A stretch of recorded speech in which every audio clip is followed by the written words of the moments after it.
Et salut la meute curieuse! L'expression « il ne faut pas vendre la peau de l'ours avant de l'avoir tué » n'a jamais aussi bien porté son nom. À ce propos, j'ai une question pour toi. Quel serait le plus gros karma pour un chasseur? Et si t'as répondu de se faire tuer par l'animal qu'il essaie d'abattre, eh bah écoute, c'est exactement ce qui est arrivé il y a pas très longtemps à un chasseur de 58 ans alors qu'il traquait un ours noir qu'il essayait de tuer. Mais avant de s'intéresser à cette histoire, eh bah écoute, je te souhaite une très belle année 2025. Le seul truc que je pourrais te souhaiter, c'est tout simplement d'avoir l'énergie, la passion et la discipline pour mener à bien tous tes projets. N'oublie pas quand même de rajouter dans la liste de tes résolutions, s'abonner à la meute curieuse si c'est pas déjà fait, et bien sûr, n'oublie pas de mettre le coup de griffe bleue pour liker la vidéo. Et j'en profite aussi pour vous remercier tout simplement de regarder mes vidéos, ça fait déjà 1 an que la chaîne existe, et on se rapproche petit à petit des 1000 abonnés. En ce qui concerne les animaux, écoute, on peut dire que l'année commence plutôt bien, puisque le jour même où sort cette vidéo, le parc animalier Marineland ferme définitivement ses portes. Terminé les spectacles d'animaux aquatiques qui datent d'une autre époque. Mais c'est pas pour autant que les animaux qui vivent là-bas, ils sont sortis d'affaires. Parce que c'est bien de faire des lois pour augmenter la qualité de vie des animaux, mais derrière il faut aussi prendre des mesures pour assurer cette nouvelle qualité de vie aux animaux. Et c'est pas toujours le cas. On aura sûrement l'occasion de revenir sur le sort des animaux qui vivent là-bas, et notamment les 2 orques restantes, Wiki et Keijo. Mais en ce qui concerne leur chance de gagner un jour un sanctuaire, je suis pas très optimiste. J'espère me tromper. J'ai déjà fait une vidéo sur ce parc il y a quelques mois, c'est la vidéo la plus regardée de la chaîne, donc si jamais t'as un petit moment, je t'invite à la regarder. Mais aujourd'hui, pas d'animaux marins, on va s'intéresser à l'histoire d'un ours et d'un chasseur qui ont vu leur destin se croiser. Et sans plus tarder, partons tout de suite à la rencontre de l'ours noir.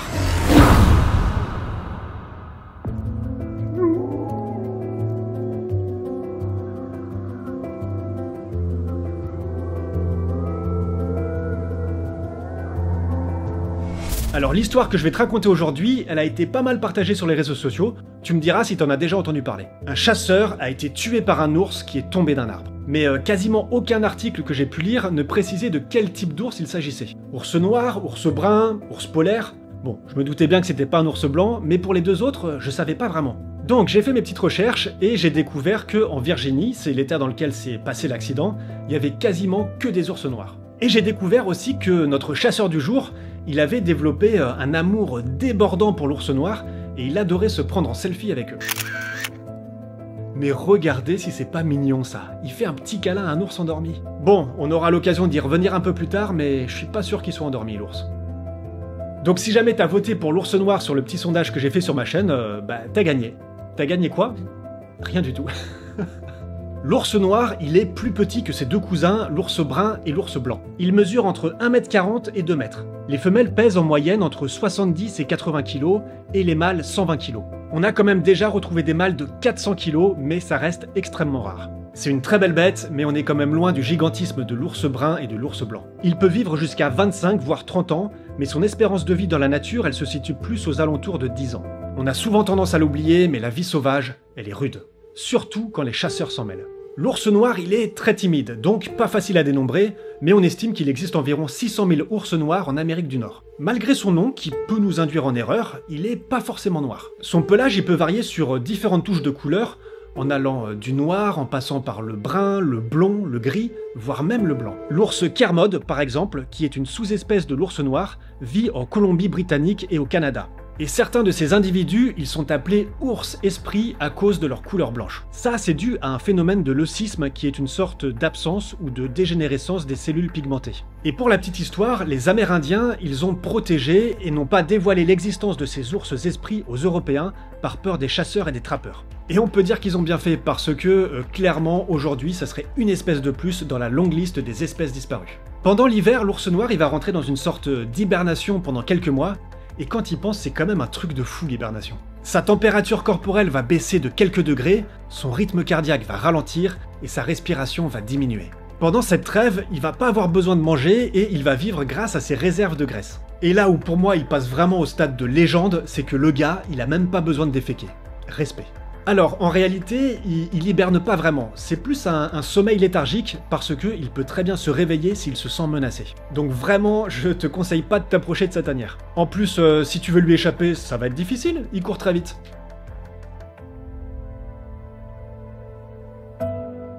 Avec une pointe à 55 km/h, il pourrait même dépasser Usain Bolt. Et si tu te dis que tu peux le semer facilement en grimpant un arbre, eh ben écoute, regarde cette vidéo et dis-moi si tu peux grimper aussi vite.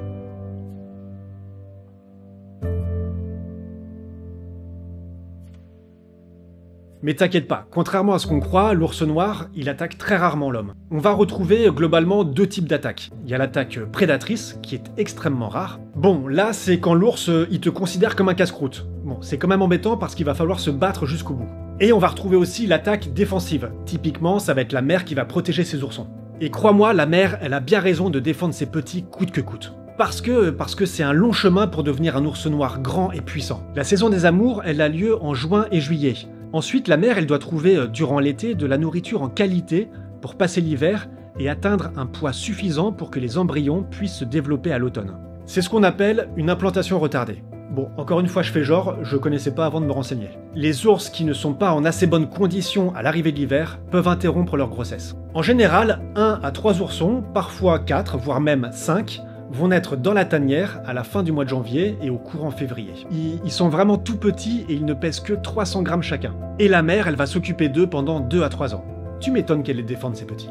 En dehors de la période de reproduction, c'est un animal qui est plutôt solitaire. À l'exception, tu t'en doutes, lorsque la mère s'occupe des petits. Pour se protéger des différentes menaces, l'ours noir, il aime bien grimper aux arbres. J'ai retrouvé une vidéo où t'as des chasseurs qui sont planqués dans un arbre et un ours qui est poursuivi par un autre va se réfugier auprès d'eux.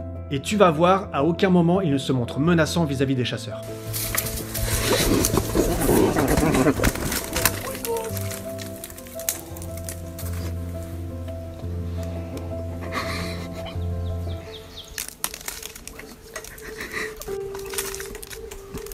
L'ours noir, c'est pas qu'un physique, c'est aussi un cerveau. C'est un des mammifères les plus intelligents. Et ça, malheureusement, l'homme, il s'en est rendu compte assez vite et il s'est aperçu qu'il pouvait lui apprendre à faire des numéros. Tu peux voir sur cette vidéo un ours pousser une brouette et obéir au doigt et à l'œil.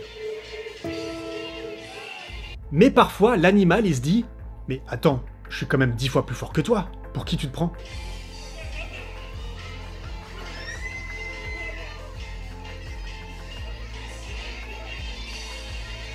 L'accident, il n'a pas été plus grave que ça, mais son collègue, il a dû utiliser quand même un pistolet paralysant devant les enfants.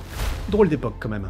Les dangers qui pèsent sur l'ours noir, c'est la chasse, tu t'en doutes, hein, mais ça on va en parler juste après, mais aussi la fragmentation de son habitat, ce qui entraîne des collisions avec des véhicules. Allez, j'ai quand même envie de te mentionner une pratique extrêmement cruelle, parce que c'est bien d'en avoir conscience aussi. Bon, j'espère que t'as le cœur bien accroché. Est-ce que t'as entendu parler des fermes pour extraire la bile des ours ? Eh ben écoute, cette pratique, elle se passe en Chine et au Vietnam. Les ours noirs d'Asie sont enfermés dans de minuscules cages rouillées.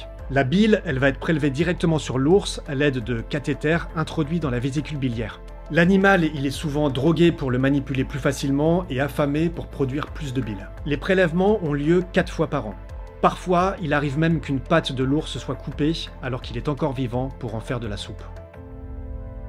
La souffrance de l'ours, elle est inimaginable et il arrive bien souvent qu'il meure au bout de la première année. Les plus résistants vivent une vie de misère pendant plusieurs années avant de terminer leur existence dans une boucherie. Et bien entendu, la bile d'ours, elle est utilisée dans la médecine traditionnelle chinoise. On avait déjà vu ce genre de pratique sur ma dernière vidéo, mais là ça concernait les tigres. On estime à environ 10 000 le nombre d'ours qui subissent ces horreurs, même si cette pratique a tendance à diminuer. Bon allez, on oublie un peu ça et on va se diriger dans l'état de Virginie pour comprendre réellement ce qui s'est passé. On est le matin du 9 décembre et Lester C. Harvey, un homme de 58 ans, est parti dans la forêt avec des membres de sa famille et des amis afin de chasser l'ours.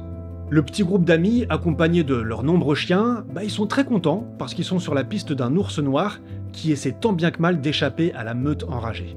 L'ours noir, il subit la chasse de plein fouet. C'est d'ailleurs l'une des premières causes de mortalité. Je sais pas vraiment dans quel but Lester y chassait l'ours ce matin-là, mais tu vas voir, il y a l'embarras du choix. Il peut être chassé pour sa viande, alors ça je savais pas que l'homme mangeait de l'ours, au moins j'aurais appris quelque chose, mais il est aussi chassé pour en faire des trophées. D'ailleurs, sur cette photo, tu peux voir la tête d'un ours noir que notre chasseur du jour avait tué quelques années plus tôt. L'homme n'en était pas à son coup d'essai et avait déjà tué à plusieurs reprises ce magnifique animal. Alors c'est un animal sauvage et farouche qui apparemment représenterait un défi pour le chasseur. Mais bon, si tu veux un défi, va courir un ultra trail ou saute en parachute, mais laisse les ours tranquilles. Et vu que ce sont des gens de goût, la dépouille de l'animal peut aussi servir de tapis de sol ou de descente de lit. Bon, faut aimer quoi. Bon allez, je vais me laisser tenter, vous m'en mettrez 3 s'il vous plaît. Oui, la famille là, c'est très bien. L'ours, il peut être chassé aussi illégalement parce qu'il a été repéré trop près de bétail, de champs ou de propriétés. On estime que c'est environ 40 000 ours noirs qui sont tués chaque année, victimes de la chasse. Pour revenir à notre histoire, l'ours noir qui est traqué, il a déjà fait plusieurs kilomètres, il est à bout de souffle et il va trouver refuge dans un arbre. Comme on l'a vu, ce sont d'excellents grimpeurs et c'est souvent la seule alternative qu'ils trouvent pour échapper aux chasseurs. Et ce cas, il arrive tellement souvent que dans l'État de Virginie, la réglementation sur la chasse à l'ours, elle est extrêmement claire. Il est absolument interdit de tuer, blesser ou déloger un ours qui s'est réfugié dans un arbre après avoir été chassé. Pour la suite, Lester, il avait bien remarqué que l'ours il était monté en haut de l'arbre, il a alors agrippé son chien pour l'éloigner. Il se trouvait à exactement 3 mètres du tronc lorsque l'un des membres de la chasse a tiré sur l'ours qui s'était réfugié dans l'arbre, et ce, malgré l'interdiction formelle. L'ours, il est alors tombé et il est venu s'écraser sur Lester. L'animal a tout de suite été pris en charge... L'homme a tout de suite été pris en charge par un médecin qui faisait partie de la chasse. Il a ensuite été transporté dans un hôpital où son état de santé semblait s'améliorer, jusqu'à un déclin rapide qui a entraîné sa mort en quelques jours. La version officielle, c'est que Lester s'est éloigné de l'arbre parce qu'il savait très bien qu'il n'avait plus le droit d'abattre l'ours. Mais, ce que je trouve très bizarre, c'est que les porte-paroles du département de la faune de l'État ont déclaré « Le département ne cherche actuellement aucun responsable à cet incident ».